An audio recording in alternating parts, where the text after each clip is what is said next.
잠언 4장 23절 구약 915페이지입니다. 제가 봉독해 드리겠습니다. 모든 지킬 만한 것 중에 더욱 내 마음을 지키라. 생명의 근원이 이에서 남이니라. 아멘. 오늘 이 시간에는 마음의 문을 지키라 라는 제목으로 하나님의 말씀을 함께 나누고자 합니다. 지난 주간에 무슨 요일인지는 기억이 안 나는데 그날따라 굉장히 제 마음에 우울한 마음이 들었습니다. 그리고 부정적인 생각이 들어왔고 하루 종일 기분이 안 좋았습니다. 그래서 제 집사람이 뭐라고 이야기를 하는데도 제가 대꾸를 하기가 싫고 대화를 하기가 싫었습니다. 그래서 이래서는 안 되겠다 싶어서 제가 자꾸 말씀을 의도적으로 생각을 했습니다. 성경 구절을 생각했습니다. 그리고 찬양을 하고 기도를 하니 마음이 괜찮아졌습니다. 그런 경험이 있었습니다. 이태리의 문인인 빠삐니라고 하는 사람이 이런 말을 했습니다. 오늘날 세계의 문제는 인간의 문제이며 인간의 문제는 마음의 문제이다 라는 말을 했습니다. 사랑하는 성도 여러분, 오늘 우리는 잠언 4장 23절 말씀을 통해서 우리의 마음을 어떻게 지키고 관리해야 하는지에 대해 함께 생각해 보려고 합니다.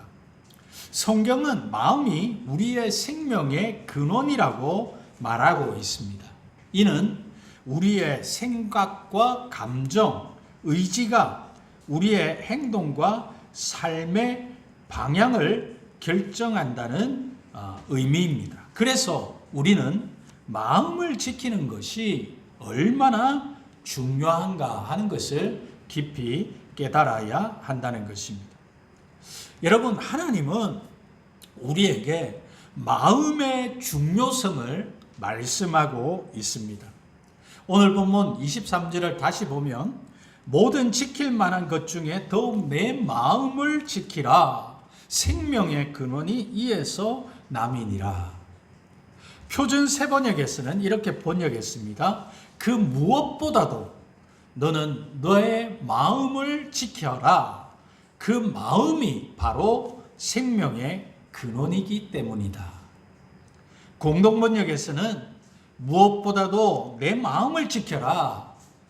그것이 바로 복된 삶의 셈이다 라고 말했습니다.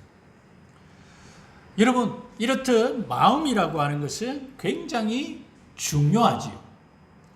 그러면 마음이라고 하는 것이 무엇일까요? 성경에서 말하는 마음은 단순히 감정이나 생각의 자리만을 의미하지 않습니다. 마음은 우리의 의지, 감정, 사고방식, 그리고 영적인 상태를 포함한 우리의 전 존재를 아우르는 개념입니다. 잠언 4장 23절은 우리의 마음이 생명의 근원이라고 말하고 있습니다. 마음은 우리의 모든 행동과 결정의 중심입니다.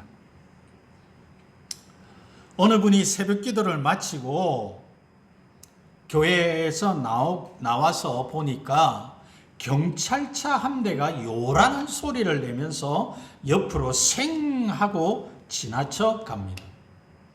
조금 가다 보니 내거리에서 자가용이 서로 충돌하는 사고가 발생했습니다.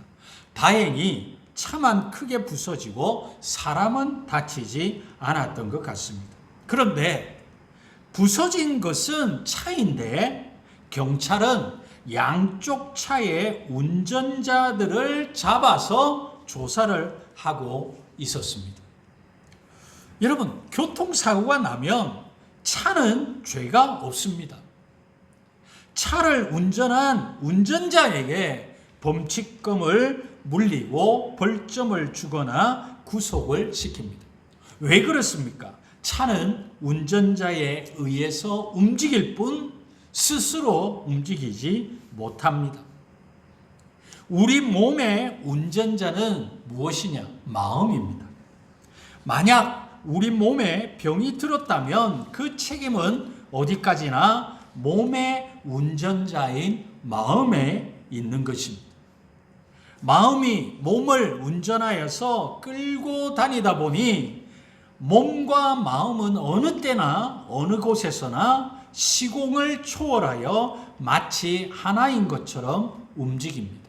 하지만 마음은 몸의 운전자일 뿐 귀한 몸을 잘 사용하려면 마음이 몸을 잘 다스리고 관리해야 한다는 것을 잊으면 안 되는 것입니다. 성경은 사람의 마음에서 나오는 것이 그 사람을 더럽힌다고 말하고 있습니다. 마태복음 15장 18절과 19절 말씀에 입에서 나오는 것은 마음에서 나오나니 이것이야말로 사람을 더럽게 하느니라. 마음에서 나오는 것은 악한 생각과 살인과 간음과 음란과 도덕질과 거짓 증언과 비방이니, 즉 마음의 상태가 우리의 삶 전체에 영향을 미친다는 것입니다. 우리의 마음이 깨끗하고 올바르면 우리의 행동도 그렇게 될 것입니다. 반대로 우리의 마음이 부정적이고 악하면 우리의 행동도 그러할 것입니다. 따라서 마음을 지키는 것은 곧 우리의 삶 전체를 지키는 것과 같은 것입니다. 여러분, 마음을 지키지 않을 때에 위험이 있지요. 마음을 지키지 않으면 외부의 부정적인 영향에 쉽게 흔들리게 됩니다. 이는 죄와 유혹에 빠지기 쉽게 만드는 것이죠. 또한 세상의 가치관과 기준에 의해 우리의 마음이 흔들릴 수 있습니다. 이런 것들입니다. 물질주의, 이기주의, 쾌락주의 등 세상의 잘못된 기준들이 우리의 마음을 잠식할 수 있습니다. 그러므로 저와 여러분은 우리는 마음을 지켜야 하는 것입니다.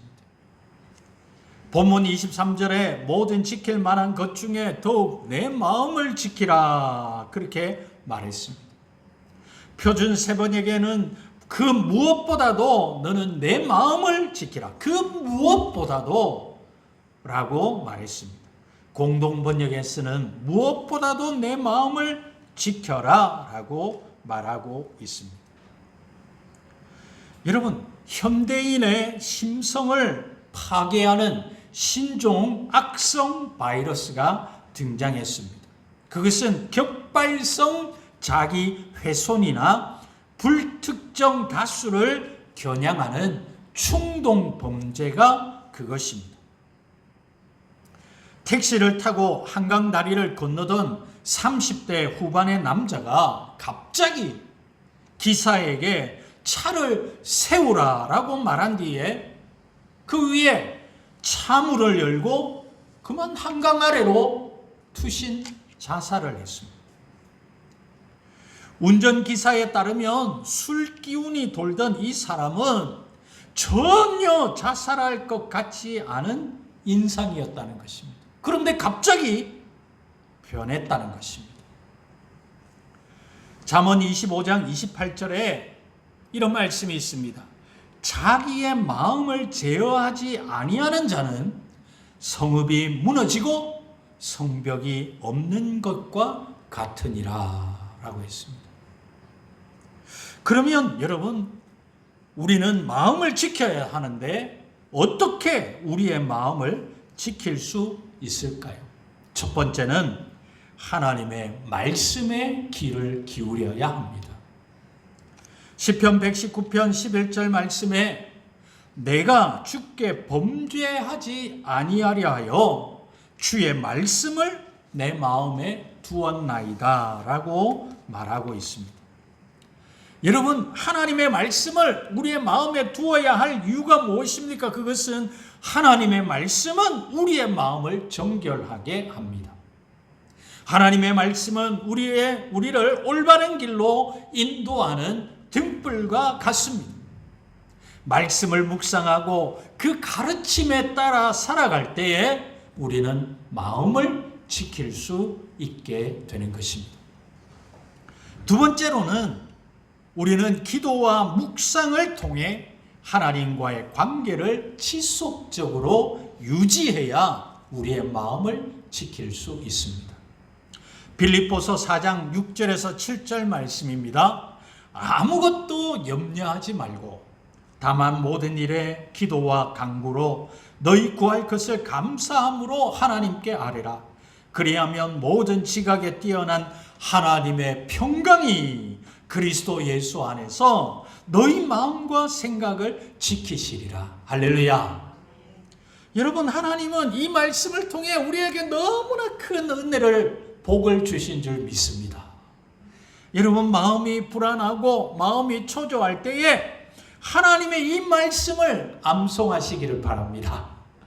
염려가 있걸랑, 어려움이 있걸랑 우리가 하나님 앞에 기도와 간구로 구할 것을 감사함으로 아뢰면 하나님의 평강이 우리의 마음과 생각을 지킨다. 이 말씀을 꼭 기억하시기를 바랍니다. 기도를 통해 하나님께 우리의 마음을 열고 그분의 평강을 구할 때 하나님은 우리의 마음을 지켜주실 것입니다. 세 번째, 우리의 마음을 지키려면 악한 것들을 멀리하고 선한 것들을 가까이 해야 합니다. 마음에 들어오는 것들을 주의해야 합니다. 우리가 보고 듣는 것, 우리가 만나는 사람들, 우리가 하는 행동들이 우리의 마음에 큰 영향을 미치기 때문입니다. 빌립보서 4장 8절에 그래서 무엇이든지 참되며 무엇이든지 경건하며 이 같은 것들을 생각하라고 우리에게 권면하고 있습니다.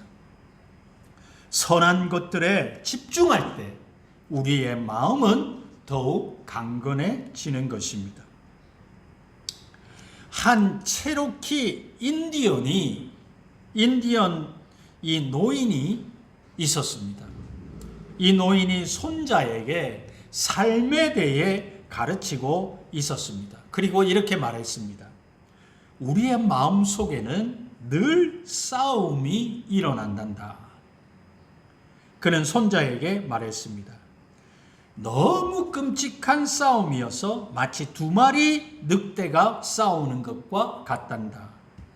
하나는 악마 같은 놈인데 분노, 질투, 슬픔, 후회, 탐욕, 교만, 분개, 자기연민, 죄의식, 열등감, 거짓, 허영, 잘난 체하고 자신의 거짓 자아를 나타낸단다. 다른 놈은 선한 놈이지. 이 놈은 기쁨, 평화, 사랑, 희망, 친절, 선의, 고요함, 겸손함, 동정심, 관대함, 진실, 연민, 신뢰를 나타낸다.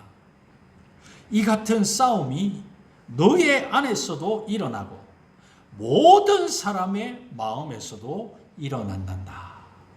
이렇게 말했습니다. 손자는 잠시 동안 그 말을 생각하다가 할아버지에게 물었습니다. 그럼 어떤 늑대가 이기나요? 체로키 노인은 간단하게 대답했습니다. 너가 먹이를 주는 놈이 이긴단다.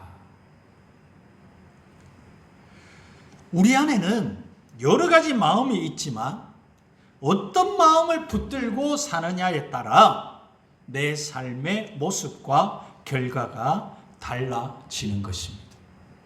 우리는 선한 마음을 붙들고 그것을 키워나가야 할 줄 믿습니다. 네 번째, 우리의 마음을 지키려면 긍정적인 생각과 태도를 가져야 합니다. 성경 데살로니가전서 5장 16절에서 18절 말씀에 우리가 너무나 잘 아는 말씀이죠. 항상 기뻐하고 쉬지 말고 기도하며 범사에 감사하라 그랬습니다. 짜증이 오려고 할 때에 기뻐하시기 바랍니다. 예? 기도하시기 바랍니다. 또 감사할 수 없는 상황이라도 먼저 감사하시기를 바랍니다. 하나님이 이 상황이 변하여 좋은 일이 일어날 줄 믿습니다. 그 믿음 때문에 감사합니다. 미리 감사하시기를 바랍니다. 한 평생을 두고 인간과 그 잠재 능력에 대하여 연구해온 위대한 심리학자인 알프레드 아들러라고 하는 사람이 이런 말을 했습니다. 인간에 있어 가장 놀랄만한 특성의 하나는 마이너스를 플러스로 바꾸는 힘이다 라고 말을 했습니다. 델마 톰슨이라는 여인이 있었습니다. 그녀는 전쟁 중 남편이 캘리포니아의 한 육군 교련소에 배속되어 함께 가게 되었습니다. 그러나 그곳의 사정은 그녀의 기대와는 딴판이었습니다. 모래바람과 더위 그리고 말도 통하지 않는 멕시코인과 인디언과 함께 사는 것이 정말로 고역이었습니다. 그녀는 양친에게 자신의 신세를 한탄하며 이런 곳에서 사느니 감옥이 나올 것이라는 푸념과 함께 곧 돌아가야겠다는 편지를 썼습니다. 그런데 이에 대한 부친의 답장은 단 2줄 뿐이었습니다. 그것은 두 사나이가 감옥의 창문으로 밖을 바라보았다. 한 사람은 진흙탕을, 다른 한 사람은 별을 보았다. 이 두 마디 말이 그녀에게 잊혀지지 않는 교훈이 되었습니다. 부끄러움을 느낀 그녀는 현재의 상태에서 무엇이든 좋은 점을 찾아내려고 결심하게 되었습니다. 즉 자신의 감옥의 창에서 별을 찾으려 했던 것입니다. 그러는 동안 낯설었던 인디언들은 친구가 되었고 새로운 세계에 자극되고 감동되어 새로운 인생의 길을 걷게 되었습니다. 그렇다면 무엇이 그녀를 변하게 하였을까요? 한 가지 변한 것이 있다면 그녀의 마음가짐이었습니다. 긍정적인 생각과 태도는 우리의 마음을 지키는데 큰 도움이 되는 것입니다. 다섯째, 우리의 마음을 지키려면 건강한 관계를 맺어야 합니다. 신앙 안에서, 믿음 안에서 건강한 관계를 맺고 서로 격려하고 서로 지지하는 공동체 생활을 통해서 우리의 마음을 지킬 수 있는 것입니다. 여러분, 교회 생활 마찬가지 않습니까? 주일날 예배 드리러 왔을 때에 한 주라도 여러분 빠지면은 마음이 허하잖아요. 예배를 드리면서 주일마다 예배 드리러 나와서 우리가 신앙 안에서 교제하며 건강한 관계를 맺고 서로 격려하고 서로 지지해주는 이런 공동체를 통해서 우리의 마음에 새로운 힘과 평안과 은혜를 받게 되는 것입니다. 여러분, 우리의 마음을 지키면 우리의 삶에 놀라운 결과를 가져오게 됩니다. 첫 번째로는 내적인 평안을 가져오게 됩니다. 마음을 지키면 내적 평안을 경험할 수 있습니다. 기쁨이 넘칩니다. 불안과 스트레스가 줄어들고 하나님과의 깊은 관계를 형성할 수 있는 것입니다. 두 번째로는 우리의 마음을 지키면 우리의 삶의 놀라운 결과는 두 번째는 건강한 선택을 하게 됩니다. 마음을 지키면 건강한 선택을 할 확률이 높아집니다. 윤리적이고 올바른 행동을 취할 수가 있어서 우리의 삶의 질이 향상되게 되는 것입니다. 마지막 세 번째로는 영적 성장을 이루게 됩니다. 마음을 지키면 영적으로 성장할 수 있습니다. 하나님의 계획과 목적을 더 잘 이해하고 그 계획을 따라 삶을 살아갈 수 있게 되는 것입니다. 저는 말씀을 맺으려고 합니다. 사랑하는 성도 여러분, 우리의 마음을 지키는 것은 단순히 좋은 삶을 사는 것이 아니라 하나님께서 우리에게 주신 생명의 근원을 지키는 일입니다. 우리의 마음을 지키는 것이 우리의 삶을 지키는 것입니다. 오늘부터 우리의 마음을 더욱 하나님께 의탁하며 기도와 말씀으로 악한 것을 멀리하고 선한 것을 가까이함으로 정결한 마음과 긍정적인 태도로 건강한 관계 안에서 우리의 마음을 굳건히 지켜가는 저와 여러분이 되기를 주님의 이름으로 부탁합니다.